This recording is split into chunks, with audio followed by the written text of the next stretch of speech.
Conversações sobre o programa nuclear iraniano é o tema que irá dominar o nosso espaço de hoje. Iremos também olhar para a valsa hesitante das tarifas aduaneiras recíprocas de Donald Trump, mas também iremos, sim, avaliar este anúncio de retorno à República Democrática do Congo, feito pelo antigo presidente Joseph Kabila. Seja bem-vindo, está a iniciar mais uma edição do programa Análise Global.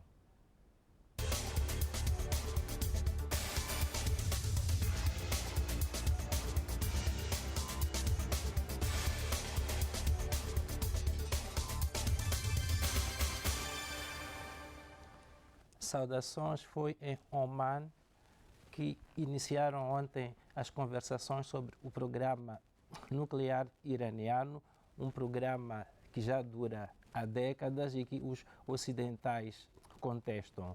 Desta vez, o presidente Donald Trump ameaçou mesmo bombardear o Irão caso as duas partes não cheguem a um consenso. Então, este aqui será o nosso principal assunto. Mas, como sempre, nós procuramos aqui saber, junto dos nossos jornalistas, quais são os factos da semana que eles acompanharam.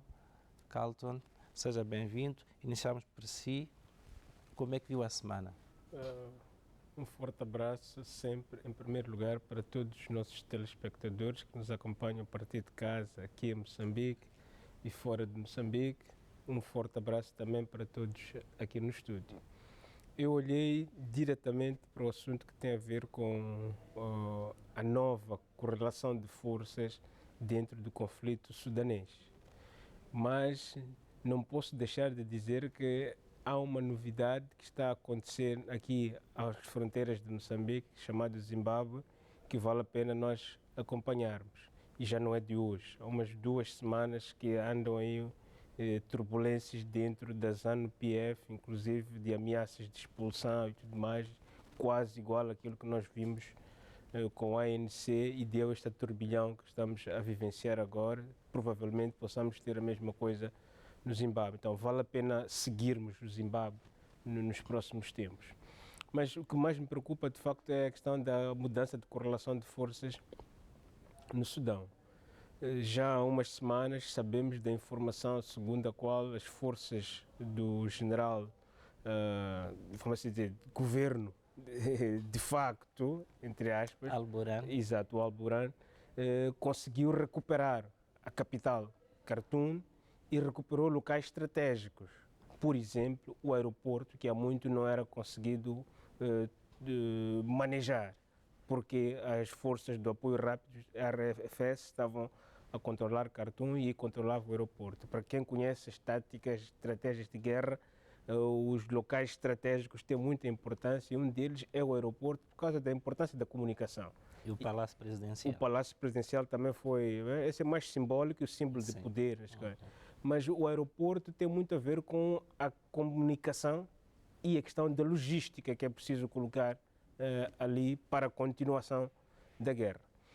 O mais importante aqui não é só a recaptura de Khartoum, que é o símbolo de poder, mas é também a demonstração da fragilidade do RFS de continuar a garantir esta conquista estratégica, porque não tinha zonas de abastecimento para entrar ali, para se manter ali na zona.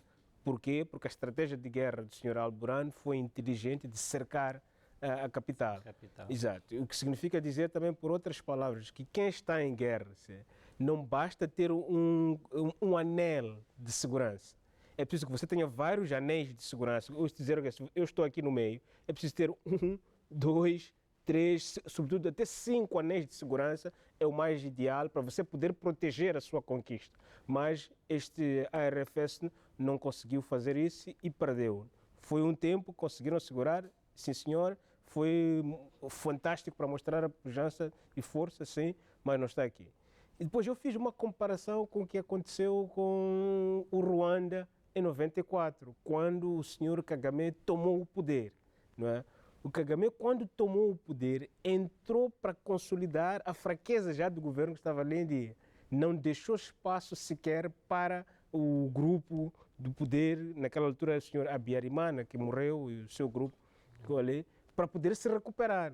A única possibilidade de se recuperar era fora de Ruanda. Mas neste caso, o RFS perdeu a guerra, ou está a perder a guerra neste momento, porque não deu espaço para as tropas saírem do Sudão e eles se reagruparam ali dentro. A questão do território também pode contar. Exato, é um território vasto. Um território extenso. Exato. Exatamente. Exato. Muito obrigado, então. Ali Jamal, seja bem-vindo. Como é que viu a semana? Boa tarde, cumprimentos à equipa do estúdio, cumprimentos também a todos os telespectadores que nos acompanham. Eu vi a semana com muita dinâmica, começando com a dinâmica avançada pelas negociações entre o Irão e os Estados Unidos e também pelas negociações entre alguns parceiros americanos e os americanos em torno das tarifas. Mas escolhi o fato principal, a questão do Zimbábue. Já referi aqui o cadeado, a questão do Zimbábue é uma questão muito importante, é uma questão que tem estado a avançar, a evoluir. De facto, a questão do Zimbábue deve prender a nossa atenção. Está a acontecer uma coisa no Zimbábue que no passado acontecia de forma diferente. A crise atual está exclusivamente ligada ao partido no poder, ao partido ZANU-FP. No passado havia muitos elementos que tornavam problemática esta ligação à ZANU, se não por volta de 2017, 2018. Mas antes disso, havia sempre uma mão externa, havia sempre um partido político que contestava e originava escaramuças, etc, etc. Então, desta vez, tudo parte dentro da ZANU. E, mais importante, é que parte dentro de do principal agrupamento que alimenta a ZANU, que é a Associação dos Veteranos da Luta Armada de Libertação Nacional. Então, isto mostra que dentro da grande família da ZANU há muitos desentendimentos de gestão política, etc, etc. Mas começou no partido, porque alguém, em termos gerais, em violação à Constituição, ou aquilo que promulga a Constituição, sugere algumas alterações para beneficiar os incumbentes. O incumbente, neste caso, o presidente Mnangagwa. E isto não vai de acordo com os projetos que a Associação dos Combatentes tem, a forma como pensou o Zimbábue, e aqui está a nascer um problema. Não sabemos... Ali, Jamal, vamos ser mais diretos. Há aqui uma pretensão de estender o final do mandato, que deveria ser em 2028 para 2030. Então, há aqui um movimento denominado Movimento 2030. É então esta a contestação que está a vir por parte dos veteranos. Exatamente. A principal contestação é esta, mas ela tem o potencial de criar um atrito entre o atual presidente e o seu vice-presidente Chiwenga. E aqui também pode surgir um problema já dentro do governo, fora do âmbito da ZANU-FP. Então isto é mau para a estabilidade do país e o país ficou paralisado em alguns dias, houve manifestações, houve prisões, há acusações de violação de direitos humanos dos cidadãos, etc, etc. Então há uma estabilidade em crescendo que pode ameaçar a estabilidade e a segurança do país. Exatamente, Carlton. Isto ainda não é oficial, foi apenas uma intenção anunciada em janeiro. Não poderia haver no seio da ZANU ainda um diálogo interno. Os veteranos precisavam partir para esta contestação e até uma mobilização, né, da sociedade civil para tal, uma vez que ainda não é oficial. Pois, mas há aqui uma jogada de antecipação. Estou a entrar no domínio da especulação aqui. Sim. Pode ser que havia um receio de perder o momento. E se perdesse o momento, a coisa amadureceria e eles perdiam o controle e já não havia coisa. O Jamal gosta muito de discutir isso, do timing, o momentum. Não é? Okay. Se eles perdessem isso, já não tinha. Aliás, não seria surpresa. A mesma coisa aconteceu quando foi para retirar o Sr. Robert Mugabe do poder. quando haviam rumores de que a intenção forte era de colocar a senhora Grace Mugabe no poder, não é? Foi feita uma jogada de antecipação e depois confirmou-se que de facto havia essa intenção de colocar a senhora no poder. Okay. O vice-presidente, o general Constantino Chiwenga, os veteranos neste momento olham para ele e apelam para que ele possa se pronunciar a respeito e até hoje, pelo menos pelas informações de que dispõe, ele ainda não se pronunciou. Acha que esta figura poderá fazer a diferença? Ele poderá pronunciar-se publicamente ou então poderá encontrar uma forma de internamente dialogar e amainar a situação no seio da ZANU? Okay. Eu penso que o vice-presidente Chiwenga é muito experiente na vida política e nos assuntos de segurança e de estabilidade. E penso que ele também conhece muito bem o presidente Mnangagwa, o comportamento e a forma como age politicamente. A ambição da segurança. São da segurança. Exatamente. Eu acho que ele é prudente e vai continuar prudente, não se vai pronunciar publicamente em torno disto.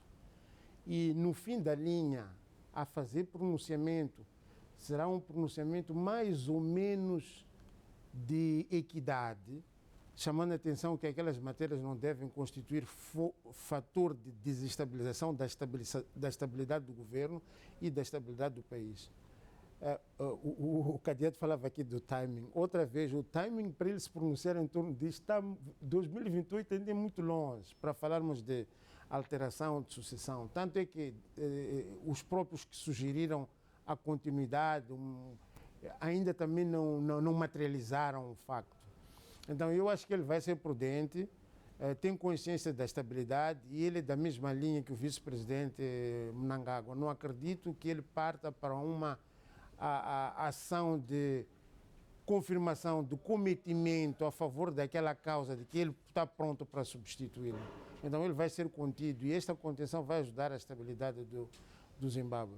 Obviamente que por baixo da mesa não, mas em termos restritos poderá se pronunciar para um grupo de pequenos aliados que está disponível ou não está disponível. Mas já haviam alegações de que o Chiwenga é o próximo presidente do Zimbábue. Bem, pronto. De todas as formas, o mentor do golpe de Estado foi ele. Exato. E ele depois cedeu o lugar, né, ao Mnangagwa. Exato. Então, pronto, normalmente aqui assim são daquelas situações que nós conhecemos, como o que aconteceu no Burkina Faso, na década de 80, em que há um protagonista do golpe de Estado, mas que não assume o poder e só vem assumir a segunda vez. Estamos a falar de Thomas Sankara. Não, aqui há alegações. Ele pode não fazer isto agora assim, mas dentro dos veteranos, ele é uma pessoa muito influente e pode fazer a jogada lá dentro. Mas na expectativa de que ele é que controla o poder. Se ele não for o próximo presidente, ele será sempre a pessoa que controla as cartas. Exato. Ok. Carlton, a semana também foi intensa nos Estados Unidos da América. Acompanhamos uma valsa do presidente Donald Trump, que até a madrugada de hoje, porque inicialmente ele tinha dito que no dia 9 de abril iriam entrar em vigor as novas tarifas aduaneiras recíprocas. 15 horas depois da entrada em vigor, ele faz um recuo, né, à exceção da China, a quem ele manteve 125%. A China retaliou numa primeira fase com 84% e depois também equiparou a 125%, e esta madrugada Donald Trump vem dizer que vai retirar pelo menos os produtos tecnológicos. Então, o que é que está-se a passar aqui assim? Esta hesitação, será mesmo que Donald Trump tem algum cálculo estratégico? Porque acompanhamos o nervosismo do sistema financeiro. Não estou apenas a falar das bolsas de valores, né? Mas, sobretudo, o sistema financeiro, porque o crédito bancário nos Estados Unidos disparou e acho que foi provavelmente esse o elemento que fez com que houvesse o recuo.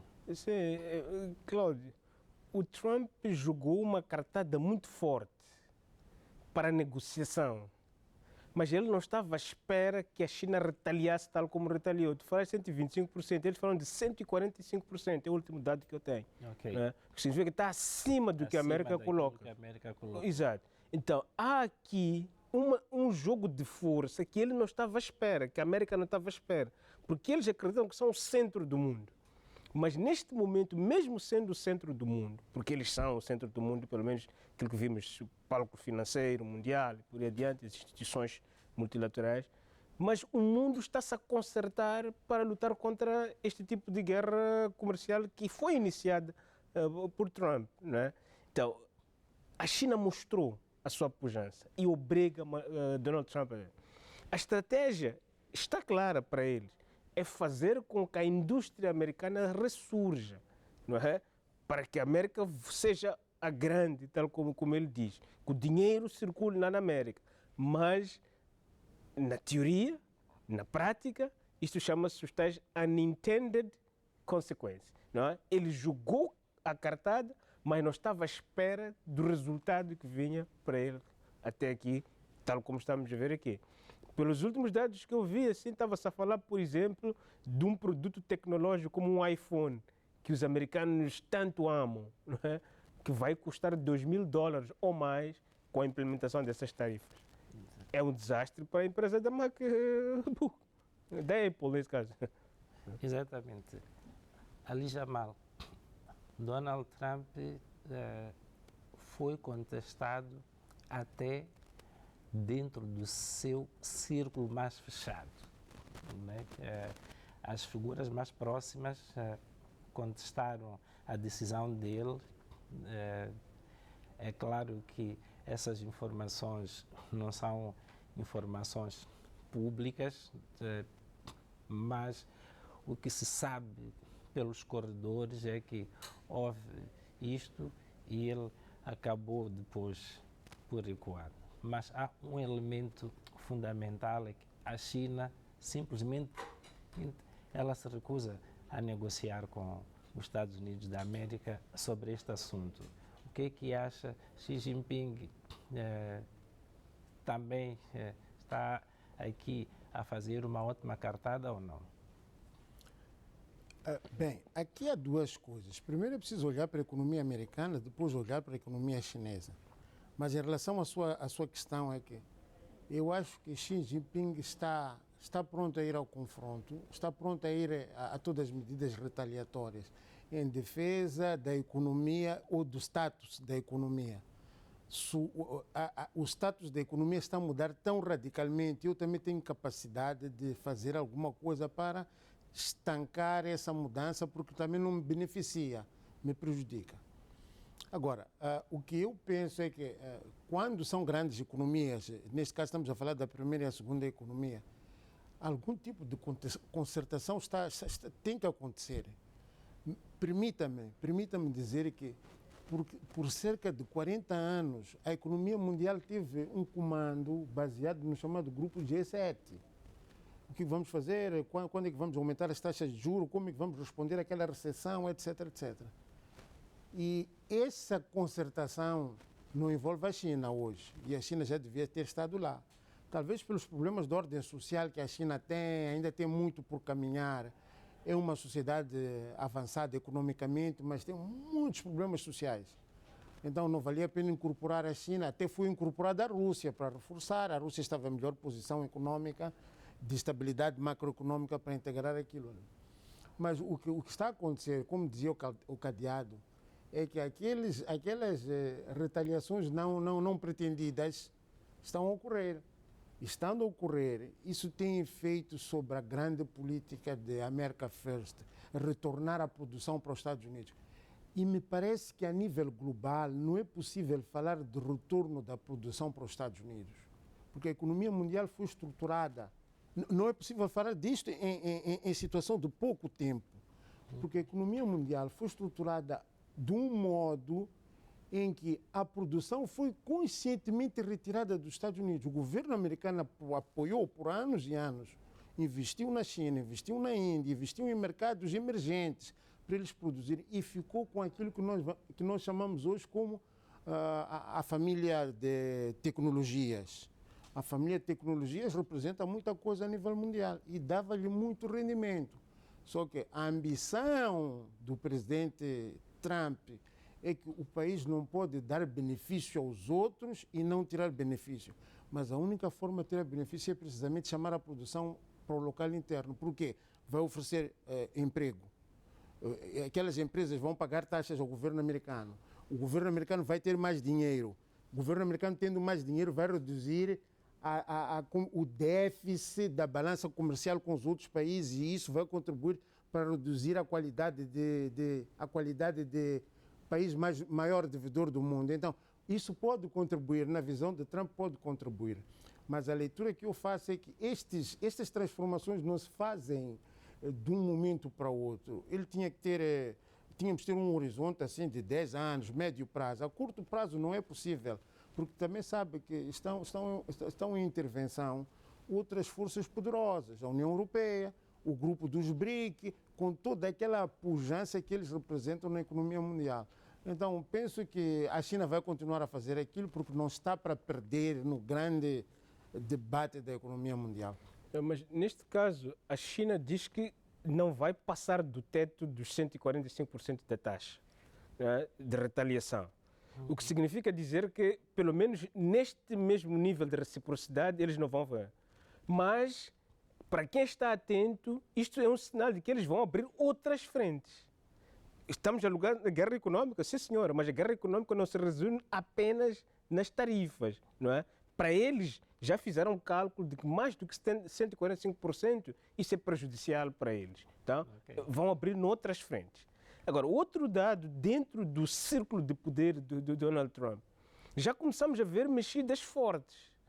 Há pessoas, por exemplo, mas isso é com a guerra na Ucrânia, a embaixadora saiu, pediu para sair, não concorda com as políticas de Trump.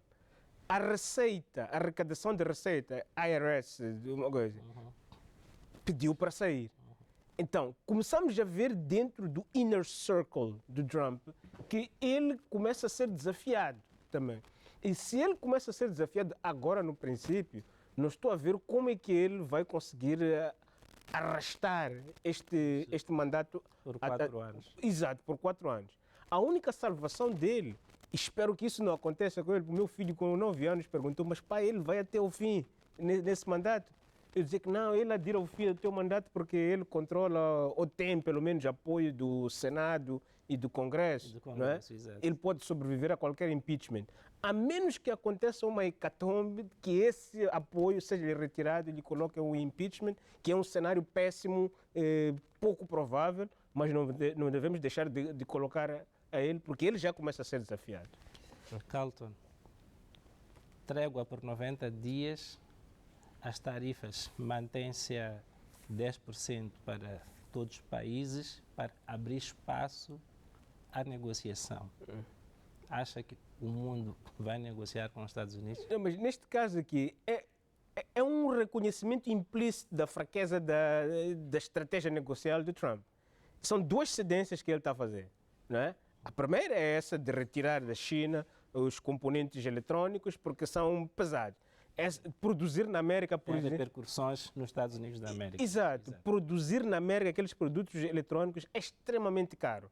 Não é? Aliás, a mão de obra para você pagar na América é extremamente caro. É por isso que eles foram para a China, para a Índia, para Taiwan, para Vietnã, por esses países assim. Não é? Então, não funciona. Isto é um reconhecimento do fracasso, pelo menos até agora, desta estratégia negocial dos Estados Unidos da América. A Europa também fez a mesma coisa, suspendeu, tudo mais, para negociar, exato. Mas vamos ver em que termos é que ele vai negociar, que é numa posição de fraqueza. Alija, o que é que espera da reação do mundo? 90 dias para poder negociar, o mundo vai mesmo negociar ou então também poderá perceber que estas tarifas de alguma forma fazem mal aos Estados Unidos da América e também, pronto, pode-se barricar. Eu acho que pequenos países, mas que têm no mercado americano algo significativo para a sua economia, vão ser tentados a negociar. Porque eles são mais Tivemos frágeis. A falar do Lesoto na semana passada. Sim. Exatamente. Serão tentados a negociar porque eles também percebem que tem um valor que querem consolidar na economia americana. Mas grandes países, e a União Europeia está dentro desses grandes parceiros como a União Europeia, terão dificuldades em negociar e vão questionar continuamente as medidas que os americanos têm estado a tomar.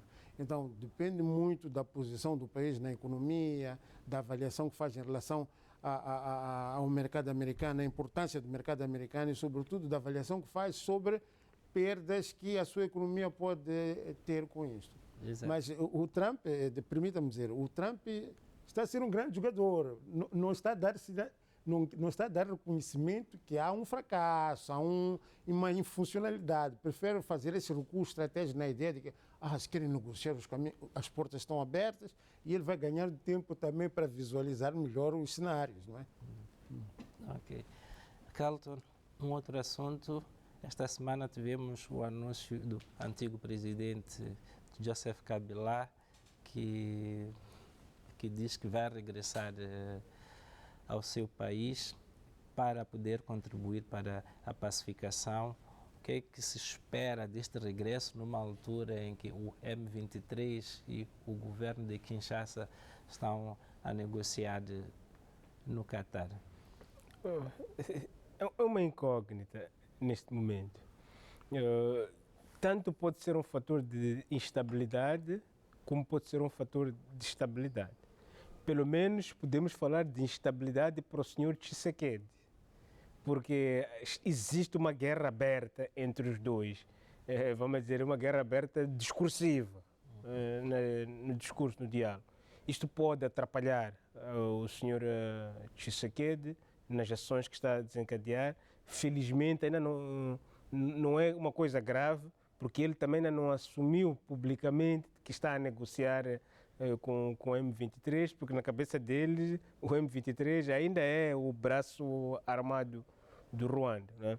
Fazer assumir publicamente, dizer ao mundo que nós estamos a negociar com um parceiro, não é? Não com um inimigo, porque lembramos nas negociações, né? Isso faz diferença. Nós vimos aqui em Moçambique, quando o governo e a RENAM começaram a negociar, já não se usava, por exemplo, a palavra inimigo. Exato. Então, ele ainda não assumiu isto. Pode até estar a sentar à mesa, a ver diálogo, mas ainda há um trabalho psicológico e até de proteção da face para poder chegar a isso. Então, pode desestabilizar o Tshisekedi, mas também pode eventualmente ser um elemento de paz, porque nós sabemos quais são os elementos que ele tem para poder jogar, por exemplo, com o M23. Ademais, há uma acusação também de que ele pode estar a ser um dos elementos que financia o M23. Ali, Jamal, Joseph Kabila é, fora do país, né, um dos maiores críticos à atual governação na República Democrática do Congo, né? Já estando fora, destabiliza o governo. Uma vez lá dentro, o que é que se espera? Bem, com certeza é que é difícil dar uma resposta a esta questão. Mas, acreditando na boa-fé do antigo chefe de Estado, ele só pode estar a retomar ao país para oferecer algum contributo para a estabilização. E penso que não faria de todo sentido que um antigo chefe de Estado retornasse para ir depois agir num sentido em que desestabiliza a estabilidade e num sentido em que desautoriza o incumbente Presidente da República. Então, por esses motivos, eu penso que ele está a tentar algum tipo de contribuição que pode ajudar a estabilizar o país. De um modo mais analisando de forma mais próxima à realidade que o país vive, é que este M23 já foi fator de desestabilização ao tempo em que o ex-presidente Kabila estava no poder. Então, não vejo que tenha havido evolução na posição dele em relação ao comportamento do M23. Agora, de forma abstrata, podemos dizer que, bom, se este tiver aspirações de retorno ao poder, porque da próxima oportunidade ele pode concorrer. Pode ser que ele possa, se tiver essas aspirações, ele possa induzir algum tipo de comportamento do presidente Tshisekedi que fragiliza um pouco a governação, fragilizando a governação, fragiliza o partido do presidente Tshisekedi, porque tem um partido, e essa fragilização também vai tornar frágil o próximo candidato sucessor do mesmo partido do presidente Tshisekedi. E por essa via, ele tem o presidente Kabila tem o seu partido, pode ganhar maior afirmação no contexto político e ele também sair como um grande herói, sendo ele candidato ou apoiando o candidato do seu partido. E ele diz que vai voltar para a Zona Leste, não vai voltar para Kinshasa. A Zona Leste é onde está a ocorrer o problema. Estivemos a falar do timing no último assunto. Pergunto agora, o anúncio e o regresso dele, este timing é bom ou não, atendendo que ele volta já no segundo mandato, né, de Tshisekedi, ou seja, no final do mandato, né, praticamente 2 anos e meio, Tshisekedi deve sair do poder. Não, pode ser, se ele tiver as aspirações de retorno ao poder, este lado da guerra no leste pode ser o elemento de alavanca para a sua popularidade, para voltar ao poder. Não é? Nós sabemos que ele saiu do poder contestado. Não é? Houve aquele acordo político para ele sair, mas era um acordo político de contestação. Fez uma aliança com Tshisekedi, que uma vez no poder virou tudo. Exato. Então, se ele tem ambições de poder, de retorno, ir para aquela zona, não ir para Kinshasa, porque isso também é importante perguntar, pode ser que ele esteja a construir o seu regresso através do sucesso, tal como Jamal diz, de se heroicizar como elemento da paz naquela zona. Ali, Jamal, não há aqui um elemento de vingança em vista? Não vejo, mas talvez não pensar no sentido de vingança, mas pensar no sentido de tirar a oportunidade do momento, da situação atual do país, e ele pode capitalizar a seu favor isso. Porque em termos de vingança, naquilo que é a política do Congo, ele já teria agido mais cedo do que neste momento, porque pelo menos no primeiro mandato, a meio do primeiro mandato do presidente Tshisekedi, ele teve oportunidade de intervir nesse sentido de vingança, mas não o fez. Não o fez. E ele estava a estudar agora na África do Sul.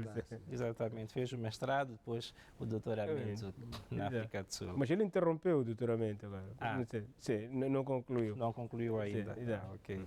Sim. Foram conversações positivas e construtivas. Foram estes os termos usados pela Casa Branca para qualificar as discussões que tiveram lugar ontem em Oman entre os Estados Unidos da América e o Irão em torno do programa nuclear iraniano. Vamos ver o que é que está em jogo nestas discussões e o que é que o Irão tem a ganhar ou mesmo a perder se voltar a concluir um acordo com os ocidentais.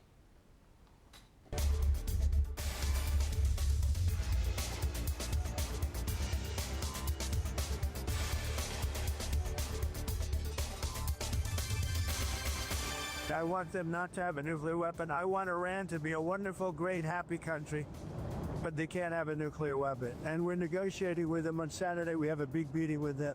O regresso de Donald Trump à presidência dos Estados Unidos, num contexto de grande tensão e reconfiguração de forças no Médio Oriente, levou muitos analistas a predizerem que o Irão seria um novo alvo norte-americano.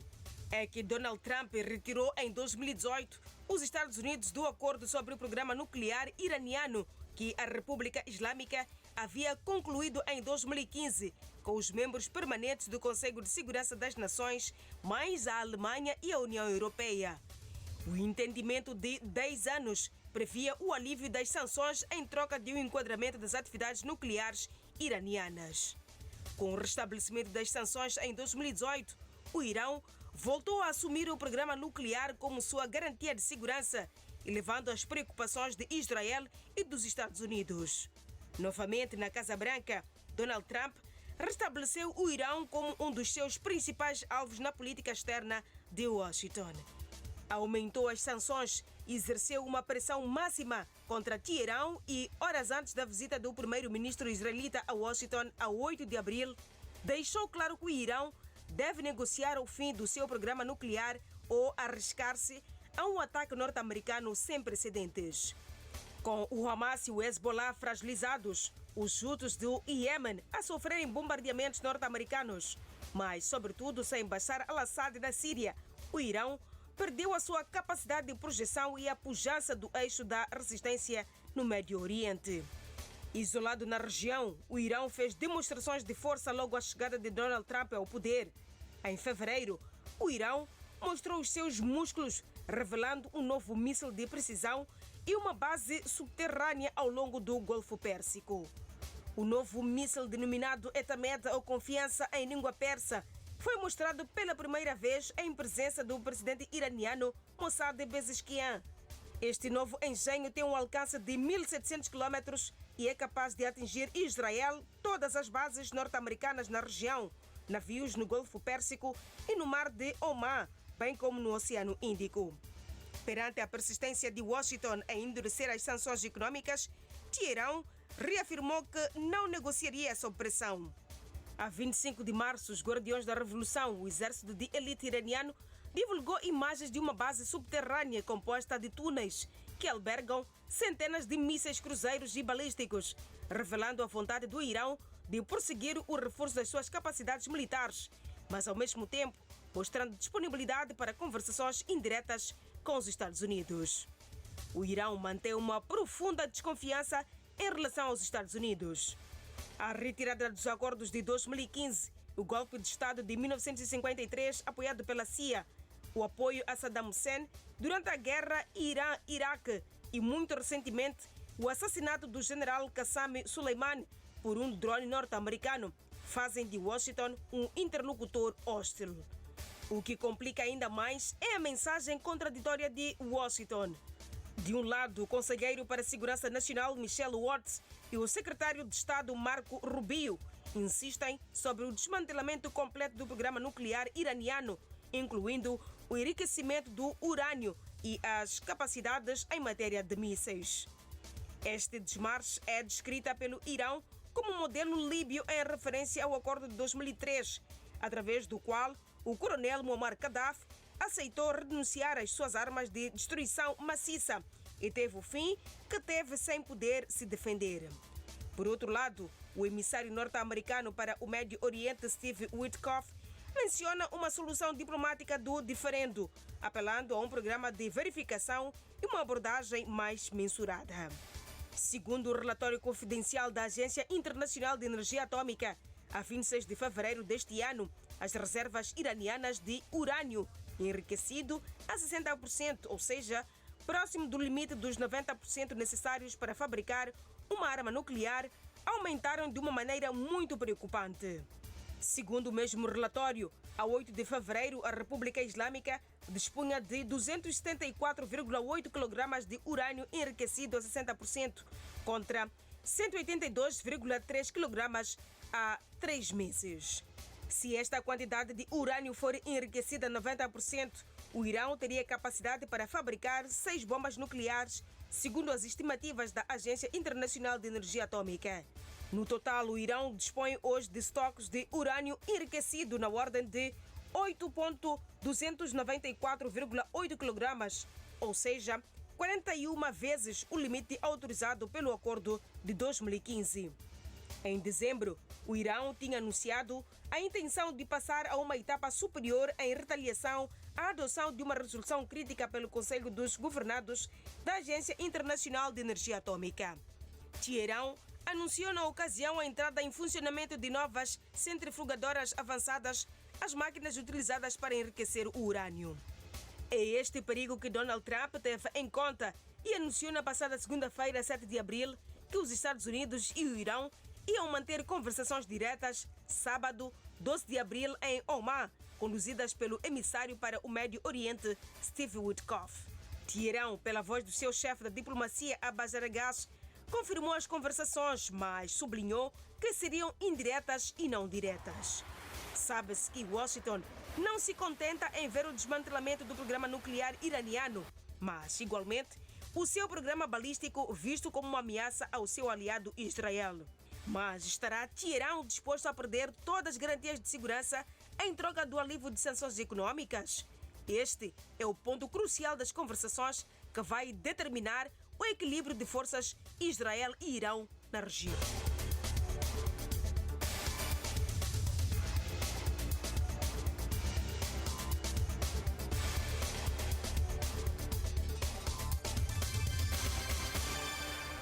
Carlton, faço a mesma pergunta do apontamento de reportagem. O Irão estará disposto a perder as suas garantias de segurança em troca do alívio das sanções econômicas ou não? Cláudio, um comentário. Excelente peça, bem construída. Informação estrategicamente, entre aspas, bem colocada, geopoliticamente bem colocada. Ali, resposta direta, clara. Irão não vai ceder a isso. O objetivo primeiro do Irão é segurança do Estado, segurança do regime. Ali, Jamal? Eu acho que o Irão continuará a lutar pela segurança nacional, mas a afirmação desta luta vai ser, obviamente, repensada na medida de correspondência àquilo que o mundo e os grandes países pretendem dela. Penso que vai ser um modelo daquele que aconteceu no Acordo de 2015. Andamos durante 10, 15 anos a lutar por aquele modelo, a contestar, e o acordo a ser difícil, o parto muito difícil, mas finalmente quando o parto ocorreu, houve algum tipo de perda desses elementos de segurança nacional que hoje a peça nos coloca e que a sua questão também levanta. Então eu penso que o Irão estará disposto a fazer algum sacrifício, mas conservando sempre alguma palavra de última hora. E creio que o passado, tendo negociado no passado, dá-me este sinal. E creio que a condição atual do Irão, a última pergunta em relação, está disposto a aliviar a pergunta falava em favor da questão econômica, penso, do alívio de sanções. Sim. Então, a peça dá-nos um indicador muito claro sobre a questão de sanções. E a questão de sanções remete-nos para a economia. A economia iraniana está hoje de rastros. Nós podemos comparar 4 grandes economias de rastros: Coreia do Norte, Irão, Venezuela. E não tem alternativa. A moeda iraniana, por exemplo, juntamente com a moeda do Líbano, é das moedas mais fracas a nível mundial. O Irão tem muita população. Matérias de ordem básica que em condições normais tinha que dispor, não dispõe porque há sanções. E o resultado qual é? Penso que, por uma questão de estabilidade interna do governo, do regime, eles vão perceber que é preciso fazer algumas concessões, pelo menos na forma como coisa. Agora, é preciso também fazer um comentário, mas muito breve mesmo. Sim. Que o comportamento do Irão também tem sido induzido de Washington, nomeadamente em 2018, quando foi retirado, quando os Estados Unidos tiraram e aplicaram sanções. E retiraram-se exatamente do acordo nuclear. Exatamente. Então, a única forma de se defender a partir dessa altura foi precisamente exercendo esta pressão. Reparem, se houvesse honestidade da parte... Vai lembrar um pouco a Coreia do Norte. Exatamente. Se houvesse honestidade e cumprimento pelos americanos, nós teríamos esta situação do Irão, não teria chegado a este nível, em termos de enriquecimento do urânio. Muito próximo de ter as bombas nucleares. Exatamente. 6 bombas nucleares. Então, há um trato que tem que ser dado ao Irão, da mesma forma que as relações entre no tempo da Guerra Fria, entre a União Soviética e os Estados Unidos, abarcaram esta parte de segurança. Penso que o Irão precisa de algum trato e algumas garantias de que o projeto vai funcionar, o alívio de sanções está lá. Porque se não forem dadas essas garantias, o Irão vai continuar a resistir. Carlton, o Irão está desenvolvendo 2 programas. Um programa nuclear, mas também um programa balístico. Os americanos querem o desmantelamento dos 2, já disse que não, né? Precisamente por causa de Israel. Exato. Cláudio, se tivermos o mapa aqui, fica muito mais claro a entender esta situação. Irão, neste momento, está numa jogada difícil entre perceber o que é que vem primeiro, a segurança econômica ou a segurança político-militar. O que está em causa, em primeiro lugar, para quem está no poder no Irão, é a segurança político-militar. Significa que é a segurança do regime, a sobrevivência do regime. Então, estes companheiros vão lutar pela sobrevivência como podem, mas se sentirem, e eles estão frágeis agora, depois posso explicar, se sentirem que a fragilidade da sobrevivência do regime está em causa, aí sim eles vão negociar segurança por segurança. Não é segurança econômica. A economia para eles é importante, mas não é o mais importante para eles neste momento, é a sobrevivência. Por que eu digo isto? A Coreia do Norte está a morrer à fome lá. O povo está a sofrer. Mas o governo do dia, o regime do dia, para proteger a sua segurança, o seu regime, a sua sobrevivência, investiu nas bombas nucleares. Como quer dizer, pode morrer o povo, mas o regime não pode morrer. Então, o Irão tem essa possibilidade de chegar até aí, sobrevivência do regime. E isto não é de hoje. Tudo começou quando os americanos vieram para aqui, para o Iraque. Em 1991, os iranianos viram. Em 2003, os iranianos viram. E os iranianos perceberam que, companheiros, os próximos a sermos derrubados somos nós. Então temos que investir num elemento forte de segurança para nós protegermos o nosso regime, que é o regime dos Ayatollah. Então, o que eles vão fazer agora é pensar primeiro na sua sobrevivência como regime. Se colapsar este regime aqui, quem é o próximo que vai colapsar? Está a ver?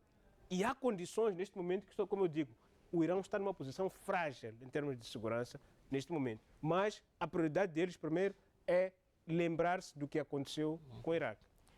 Ali, Jamal, as demonstrações de força que nós estamos a ver por parte do Irão, esta capacidade de desenvolvimento do programa balístico, não sei dizer, não sou um estratega em assuntos militares, mas é muito rápido este desenvolvimento, né, que até preocupa Israel.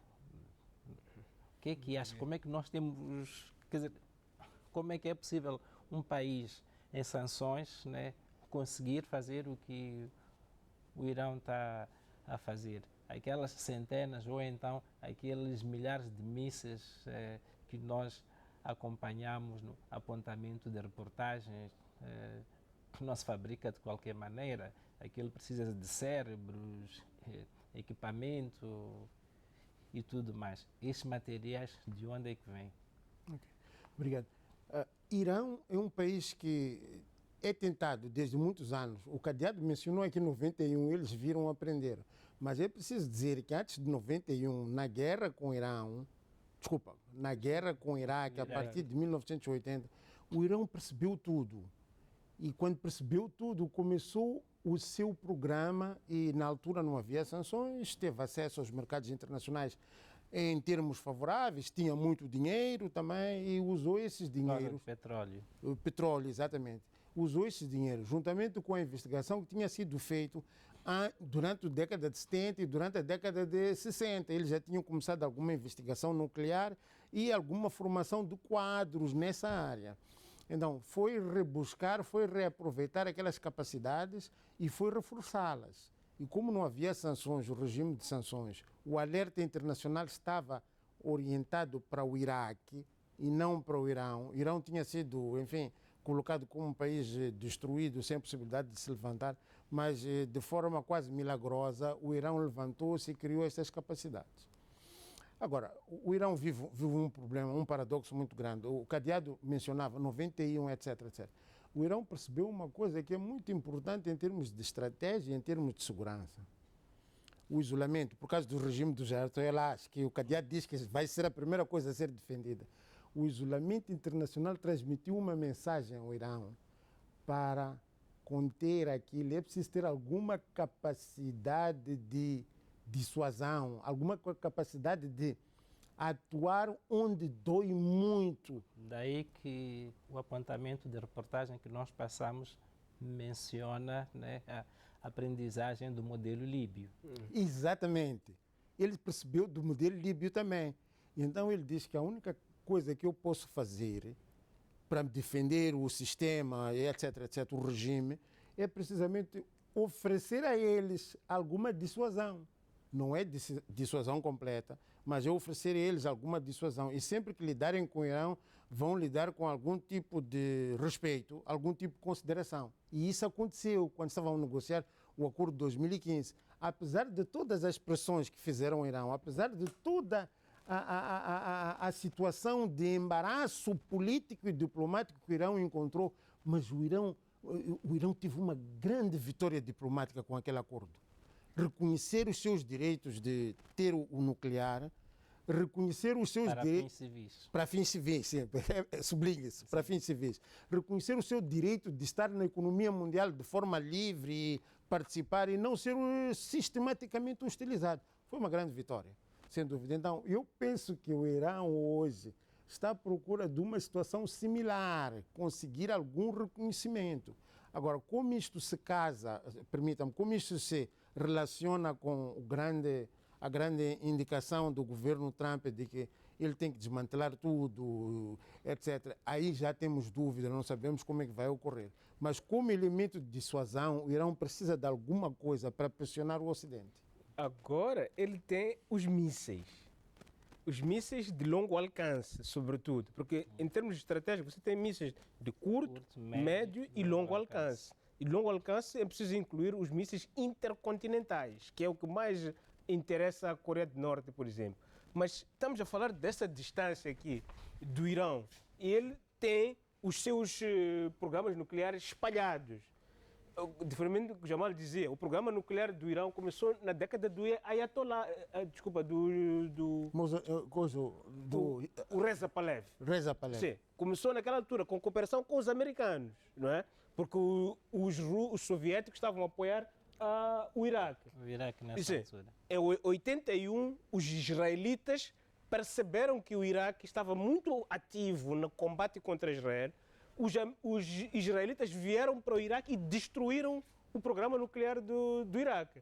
Eles querem fazer a mesma coisa aqui. Mas o Irão aprendeu daquele caso.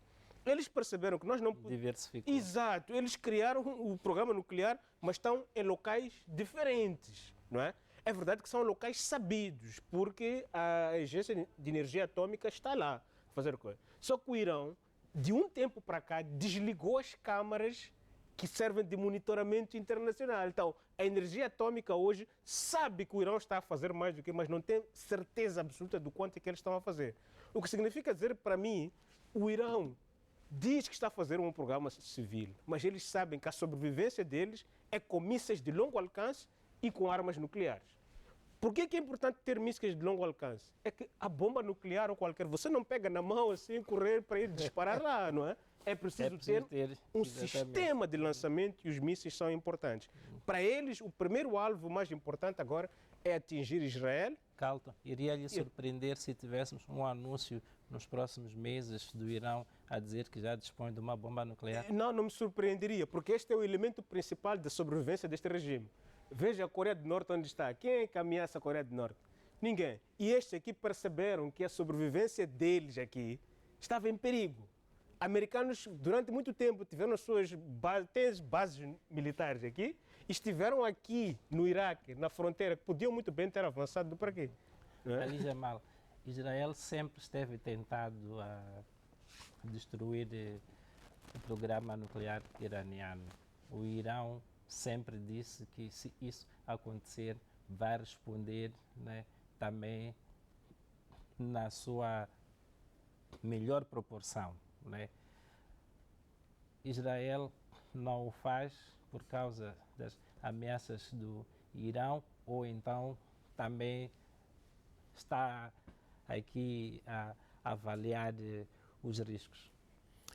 Eu iria dizer que está a avaliar os riscos, está a avaliar muito bem os riscos, mas Israel também percebeu nos últimos 2 anos, percebeu que atacar o Irão terá algum tipo de resposta e não quer arcar com as consequências dessas respostas. É por isso que algumas vezes fala com Washington, algumas vezes troca informação secreta com Washington, programa este tipo de coisas. E Washington, em algum momento, nega um ataque, não autoriza, entre aspas, não autoriza um ataque, mas no outro momento diz assim, que se Israel conseguir fazer isso, será bom para todos. Então, está aqui, mas de facto Israel teme também a sua própria segurança. Israel não pode arriscar ver 100, 200, 500 cidadãos a serem afetados, a serem mortos em um ataque do Irão. O Irão, sobretudo, demonstrou alguma capacidade de dissuasão em relação a Israel. Então, Israel está com muito reconhecimento disto e demonstrou aquela crise de mísseis agora na guerra da Palestina. Agora, o Irão aparece um pouco mais fragilizado. Porque Israel estava com muito mais medo com a sua segurança, enquanto o Hamas estava ativo, enquanto o Hezbollah estava ativo, enquanto a Síria também estava mais ou menos. Como Israel conseguiu... Não é por acaso que Israel está a fazer essas ofensivas na zona dos Montes Golã, por exemplo, para presença na Síria. Então, hoje está mais bem. Ademais, os americanos aumentaram sua presença militar aqui. Há um vaso de guerra que está a ser colocado aqui. E tem a base do Diego Garcia também, que eles estão a potenciar na ideia de que se acontecer alguma coisa, vamos ter múltiplas frentes para atacar o Irão. Então, naquelas coisas de deixa sempre um lugar vazio para o inimigo sair. E o Irão, se sentir pressionado no máximo mesmo, pode fazer uma grande vingança ou retaliação contra Israel. Muito obrigado pelas vossas análises. Obrigado, caro telespectador. Chegamos ao final de mais uma edição do programa Análise Global. Obrigado, sim, pela sua fidelidade. Nós voltamos daqui a uma semana. Fique bem. Até lá.